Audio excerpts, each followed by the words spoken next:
Police SI परीक्षा केलेंकारी मामला रे सीबीआई कार्यालय जेरा परे बाहरिले 5 परीक्षार्थी। सीबीआई अधिकारी मानकु 6 रु 7 घंटा माराथन जेरा करथिले।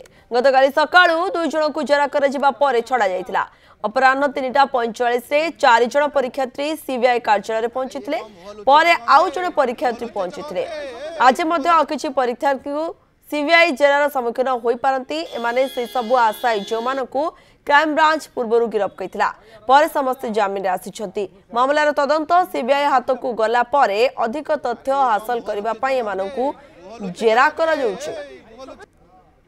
नीरद पट्टनायक रहउछंती बिरो अधिक सूचना देवा पई चीफ रिपोर्टर हमर नीरद सूचना कोन रहउछि वर्तमान जनक परे जनकु जेरा करा जाउछि किछि तथ्य ओगाळी पारलानी कि देखो वर्तमान सुधा शुक्रवार एवं गत काली शनिवार राति सुधा 10 जन को वर्तमान जेरा कराई। प्रथम दिन में 4 जन एवं काली समुदाय 6 जन ये 10 जन जो आशायी परीक्षार्थी थे जो मैंने गिरफ होते कोड़नसरा थाना जमीन अच्छा से पचरा उचरा आरंभ कर सीबीआई प्रत्येक दिन 6 रु 7 जन एवं आवश्यक पड़े 10 जन को जेरा करिवो एवं 144 जन को जो लिस्ट रही जो मैंने गिरफ होते समस्त को जेरा करिवो एवं समस्त को जेरा करी से जानिया को चेष्टा करिवो जे केउ आधार रे केउ माने केउ केउ जगह रे माने कोन कोन परीक्षा रे सहयोग करथिले एवं परीक्षा पई प्रस्तुत होउथिले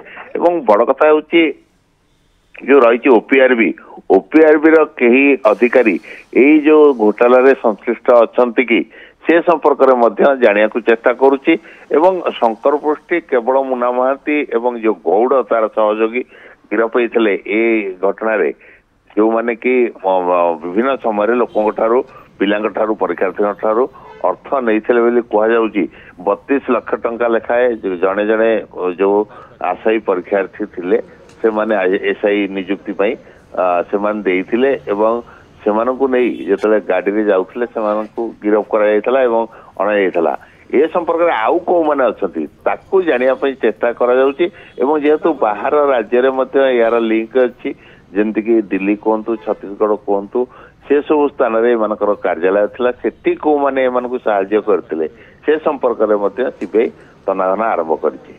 प्रियंका ओके धन्यवाद नीरद आपनकर समस्त सूचना पाई नीरद रहिथिले अधिक सूचना दौले संपर्क में चीफ रिपोर्टर।